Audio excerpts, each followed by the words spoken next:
Hi all, welcome back to the YouTube channel. Let's start rebooting work using UiPath. In today's session, we are going to discuss about a very interesting trick.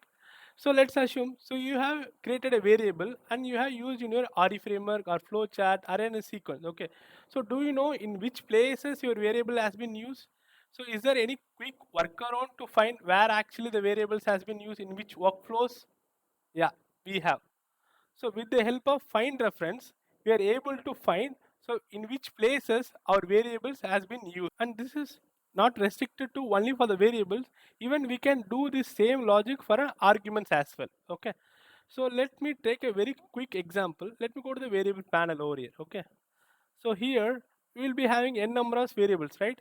So if you want to check where this config variables has been used, so inside this entire frameworks, in which places this config has been used.